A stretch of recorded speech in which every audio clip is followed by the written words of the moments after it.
Halo, assalamualaikum. Selamat pagi, assalamualaikum warahmatullahi wabarakatuh, teman-teman semuanya. Kali ini dalam video kali ini saya ingin bercerita kepada teman-teman tentang bagaimana manajemen bisnis online. Nah, banyak perusahaan yang saya temui, banyak perusahaan-perusahaan yang sering mengundang kami. Salah satu unit usaha kami di Bisman Plus Jauh Kauro adalah menjadi consulting dari perusahaan.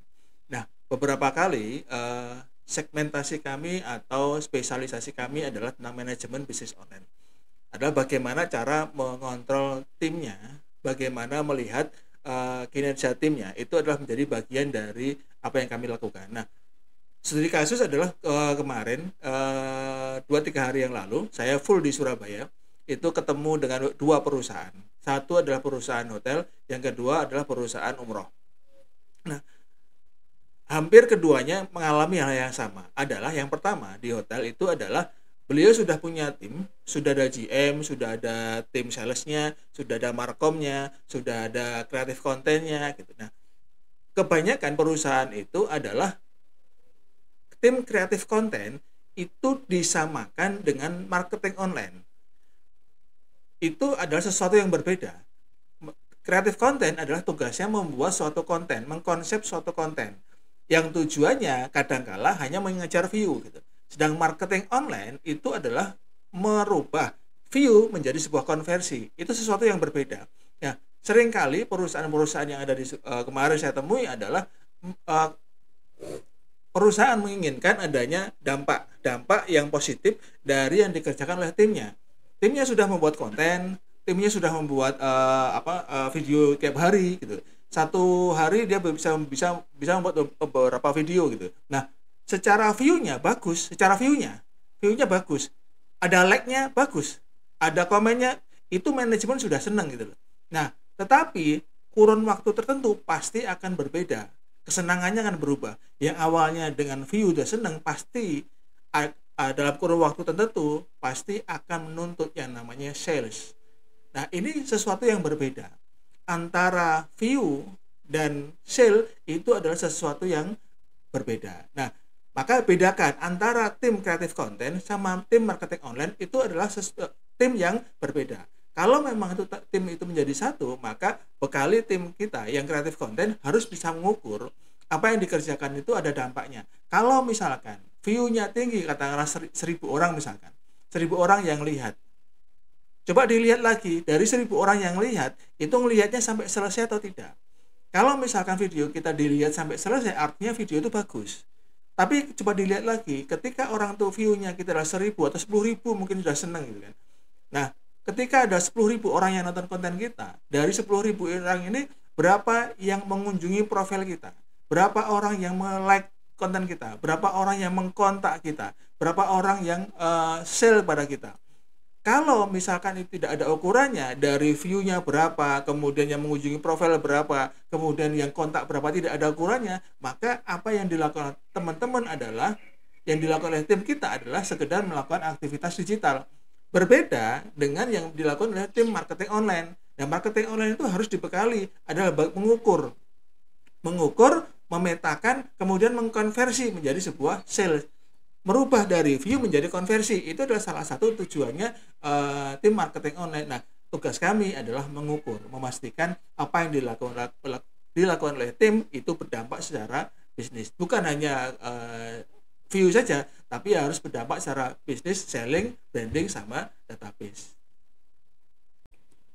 Nah, itu adalah sesuatu yang sering kita gunakan supaya tim itu ada dampaknya. Jadi antara yang dilakukan oleh tim teman-teman di kreatif konten itu akan ada sesuatu yang berdampak secara bisnis. Nah, itu sesuatu yang perlu kita clearkan. Ada beberapa tahap yang biasanya kami lakukan supaya kita ini mempunyai tim yang tepat, kemudian ada strategi yang tepat, kemudian bagaimana cara mengukurnya. Ini ada beberapa hal yang biasanya kami lakukan. Ini adalah beberapa hal yang sebentar kami lakukan. Oke, yang pertama adalah kita itu ada yang namanya logika manajemen bisnis online. Oke. Nah, yang pertama adalah bagaimana kita menentukan media online-nya. Jadi banyak banyak perusahaan yang saya temui adalah ketika kenapa menggunakan TikTok, kenapa menggunakan IG, kenapa menggunakan YouTube. Alasannya apa? Alasannya adalah salah satunya adalah ya sedang trennya seperti itu. Padahal setiap media online itu mempunyai market yang berbeda-beda. Setiap media online mempunyai karakter sendiri-sendiri. Tidak bisa disamakan. Kalau misalkan karakternya kita market kita adalah ibu-ibu, maka kontennya postingnya jam berapa? Kemudian bagaimana captionnya, bagaimana dengan gambarnya, bagaimana dengan tulisannya, itu sesuatu yang harus kita tentukan. Maka jangan meletakkan kepentingan ini banyak pada tim saja. Ini adalah tugas kita sebagai manajemen untuk membuat clue-nya, tugas manajemen untuk membuat skenario-nya. Maka sesuatu yang dilakukan oleh tim, kalau dia itu tidak mengerti tentang konsep bisnisnya, maka apa yang dikerjakan akan berbeda. Maka jangan menyamakan antara tim konseptor dengan tim eksekutor. Tim konseptor dengan tim eksekutor sesuatu yang berbeda. Tim konseptor adalah tim yang merancang semua persona bisnis. Tim eksekutor adalah yang melaksanakan. Tim kreatif konten adalah tim yang tugasnya adalah mengeksekusi pekerjaan dari konseptor. Konseptor adalah tugasnya merancang semua skenario bisnis. Yang pertama adalah menentukan media online-nya. Bagaimana menentukan media online misalkan. Nah, kita bisa melihat media online digunakan apa? Organik atau paid traffic atau aktif traffic misalkan. Ya organik misalkan kita menggunakan TikTok, Reel, Facebook, WA Story misalkan atau YouTube. Perlu nggak kita menggunakan channel? Itu adalah media organik. Kemudian strategi paid trafficnya bagaimana? Kita menggunakan Facebook Ads misalkan, Google Ads atau Marketplace atau integrasi antara keduanya. Jadi mengenai media online ini ada strateginya. Kita bisa menentukan media online ini menentukan media online ini berdasarkan pintu masuknya. Kalau misalkan produk kita adalah produk solusi, maka biasanya market itu mencari produk kita melalui Google. Maka yang dilakukan apa? Menggunakan Google, menggunakan SEO atau menggunakan Google terlebih dahulu.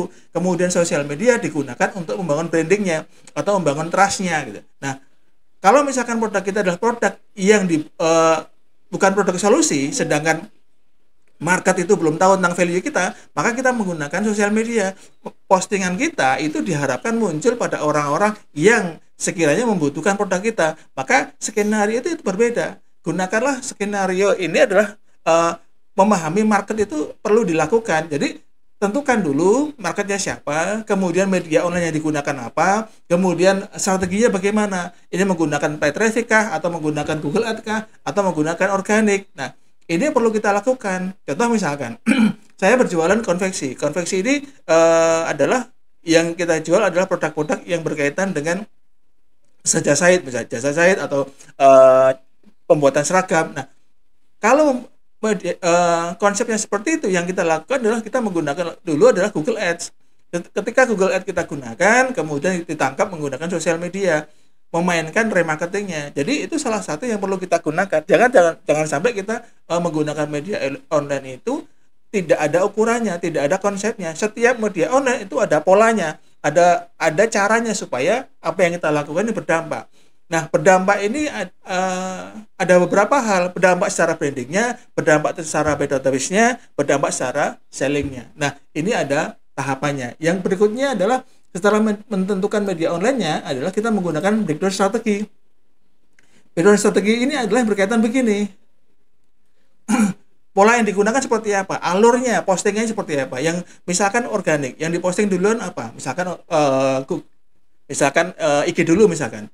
Oh, yang diposting adalah website dulu artikelnya. Kemudian di artikel linknya dipasang di YouTube misalkan. Dari YouTube kemudian link YouTube-nya sama artikelnya yang ada di website itu diposting di sosial media sehingga menjadi backlink, sehingga SEO-nya muncul. Nah, kadang-kala karena tim itu tidak memahami tentang karakter dari media online, sehingga yang dilakukan apa? Acak. Itulah kenapa perlunya manajemen bisnis online. Nah, solusi inilah yang kami berikan kepada perusahaan supaya apa? Supaya yang dilakukan oleh perusahaan, yang dilakukan oleh tim online itu berdampak secara bisnis oleh perusahaan. Jangan hanya sekedar bangga dengan view atau viral gitu. View atau viral memang berdampak, tetapi harus ada ukurannya gitu. konten yang viral seperti apa, konten yang view-nya tinggi seperti apa, harus ada tujuannya. Nah, kemudian breakdown strategi ini adalah berkaitan dengan variabel-variabel apa yang bisa dicapai supaya tercapai tujuan kita secara bisnisnya. Kemudian kalau tahap ketiga setelah kita breakdown strategi, ada yang namanya breakdown SDM. Nah, SDM ini tim apa yang dibutuhkan, kemudian karakter seperti apa. Ini tahap ketiga setelah menentukan media online. Seringkali adalah perusahaan itu merekrut tim itu step pertama. Melakukan rekrut tim dulu baru menentukan media online. Padahal yang benar adalah tentukan media online dulu, karakternya dulu seperti apa, pasarnya seperti apa, strateginya bagaimana, media online yang diperlukan apa aja, kemudian baru tim yang diperlukan gitu. Jadi tim yang diperlukan ini akan menempati posisi-posisi yang tepat. Seringkalinya adalah yang saya temui perusahaan itu kebingungan dengan bagaimana cara mengukur kinerja timnya. Bukan salah timnya, tetapi karena kadang-kala kita salah menempatkan atau salah mengukur ukuran keberhasilan tim itu seperti apa gitu. Jadi kita membangun timnya itu adalah setelah melakukan strategi menentukan media online-nya. Tahap pertama yang paling bagus adalah merekrut yang namanya advertising.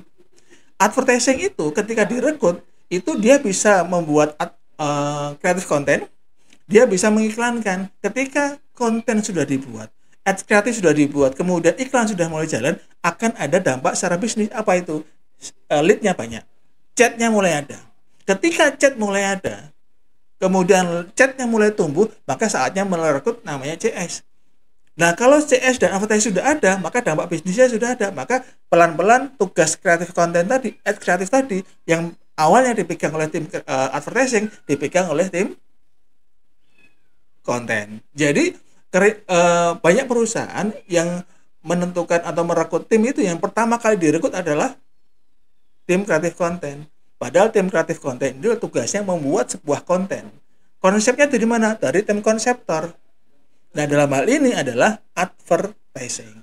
Nah, advertising sama konsep sama kreatif konten itu akan bekerja sama sehingga ada advertising yang mengkonsepnya, kemudian ada tim kreatif konten yang membuat kontennya, ada CS yang mengkonversi bisnisnya. Tiga orang ini, tiga divisi ini menjadi sesuatu yang penting. Nah, biasanya satu orang advertising itu bisa megang 2 sampai 3 CS.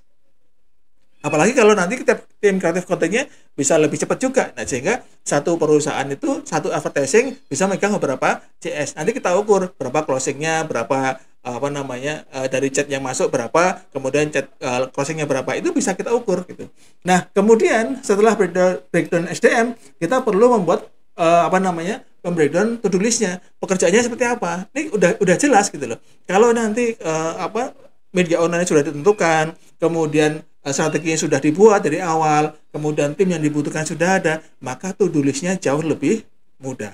Yang sering saya temui di perusahaan-perusahaan, termasuk yang kemarin di Surabaya, adalah merekrut dulu tim kreatif konten, kemudian baru kebingungan bagaimana caranya mengkonversi. Karena tim kreatif konten itu berbeda dengan tim marketing online. Nah, kemudian setelah breakdown strategi sudah ada, lebih mudah, maka ada namanya deal and done. Deal and done ini adalah kesepakatan waktunya, sehari berapa postingan, sehari berapa chat yang harus masuk, kemudian sehari berapa iklan yang harus berjalan. Itu adalah kesepakatan deal and done. Berkaitan kita ukur dari akhir.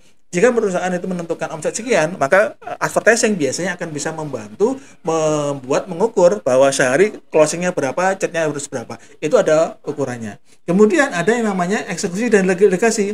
Ini adalah menjadi bagian dari pekerjaan kita. Nah, ini adalah sesuatu yang perlu kita lakukan supaya apa? Supaya bisnis kita bertumbuh. Oke. Nah, sering ada pertanyaan.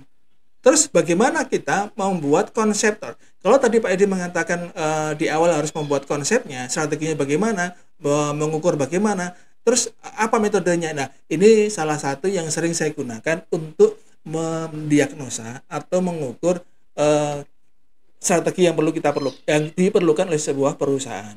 Ini kami menyebutnya adalah diagnosa digital marketing. Nah, Apa yang kami lakukan? Yang pertama adalah kami mengukur. Ini formnya, kemudian ada form begini. Ini adalah cara mengukur melihat dari kompetitor. Ini contoh, ini website kita, kemudian websitenya kompetitor misalkan, ini adalah website kompetitor. Nah, misalkan sini adalah bisnis umroh misalkan. Nah, saya akan melihat websitenya bagaimana, trafficnya bagaimana. Ini trafficnya bagaimana. Traffic kita saat ini 1.500. Kompetitor 1 ada 8.042. Kompetitor 2 ada 43.000 per bulan. Yang ketiga adalah 388.000. Nah, ini adalah untuk mengukur ternyata website kita ini seperti apa gitu. Kemudian dilakukan oleh kompetitor apa? Ini kita lihat, ini adalah backlink.